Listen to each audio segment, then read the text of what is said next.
Saya berharap Kementerian Dalam Negeri saya berharap Kementerian Dalam Negeri dapat memberikan perhatian yang besar, yang berat kepada isu grade gaji pegawai dan anggota polis.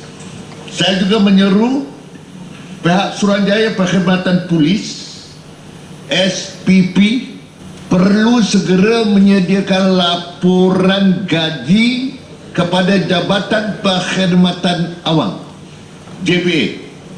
Desakan harus dibuat. Bukan SPP sekadar memohon. Seriuslah sikit, memohon lepas itu menunggu jawapan daripada JPA. Khalas, kata orang Arab, selesai. Tak boleh jadi begitu. Datuk Pengerusi, apa yang kita perjuangkan ini kerana polis diraja ini bukan kepalang penting bagi negara kita. Mereka sebuah pasukan yang sangat berjasa bersama dengan anggota lain seperti Angkatan Tentera, mengorbankan jiwa dan raga, nyawa dan darah. Jadi sudah sewajarnya kita lihat semula skim gaji mereka, biar keadilan berlaku. Sebagai contoh, Datuk Pengerusi, lulusan diploma, polis punya gaji baru RM4,480 diploma, sedangkan perkhidmatan awam RM5,730. Pihak Suruhanjaya rasuah RM6,121. Ini perbezaan, tapi lulusan yang sama diploma SPRM. Ini bukan pula saya bertanya kepada rakan-rakan yang ada dalam perkhidmatan polis, mereka bukanlah pula marah kepada perkhidmatan awam ataupun SPRM. Tidak, mereka tak marah atas kelebihan gaji dan elon yang mereka pihak-pihak yang lain itu menerima. Dia tak marah, cuma mereka memerlukan atau mereka mau suatu keadilan. Itu saja. Kita dah sebut ini di peringkat jawatankuasa. Kita telah pun menyentuh di peringkat Jabatan Perdana Menteri, di peringkat jawatankuasa bulan yang lalu. Kita menyebut di sini, tapi saya berharap Kementerian Dalam Negeri harus membela nasib anggota mereka sendiri. Saya ahli parlimen, kita di parlimen ini membela, menyuarakan sesuatu yang wajar. Tapi Jabatan Kementerian Dalam Negeri SPP harus melipat gandakan usaha mereka untuk menentukan pembelaan yang sewajarnya kepada nasib anggota mereka sendiri.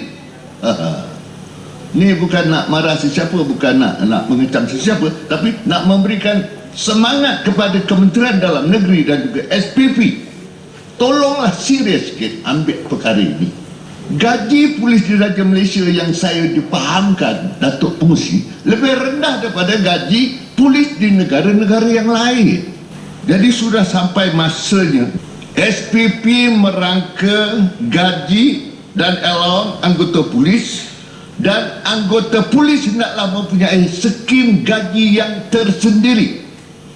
Jangan lagi duduk di bawah JPA. Jadi saya berharap Datuk Pengerusi, pihak Kementerian Dalam Negeri memberikan perhatian yang berat, yang serius, kerana dalam ucapan bajet yang amat berhormat Perdana Menteri mengatakan bahawa dia sedia dan telah dan sentiasa akan mendengar rintihan anggota polis. Perdana Menteri membukakan pintu yang seluas-luasnya. Jadi janganlah pula Kementerian Dalam Negeri SPP tidak mengambil peluang di atas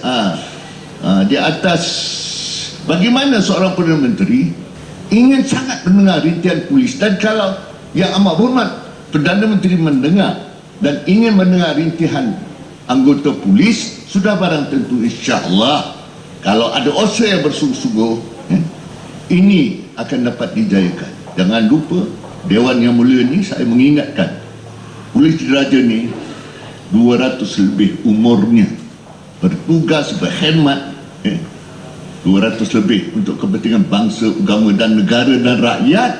Maka sudah sewajarnya kita memberikan keadilan kepada mereka.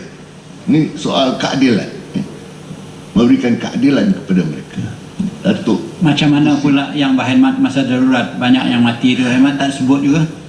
itulah kalau Boleh boleh juga. SPP ni juga merangka itulah, sebab saya setuju dengan Datuk Pengerusi. Ini mereka yang berkhidmat ni di peringkat awal bertentangan sangat dengan komunis, masuk ke hutan. Jadi agaknya SPP juga bolehlah agaknya menyentuh. Jadi apa yang disarankan oleh Yang Berhormat Pengerusi, Yang Deputa Pengerusi, masuk dalam ucapan saya.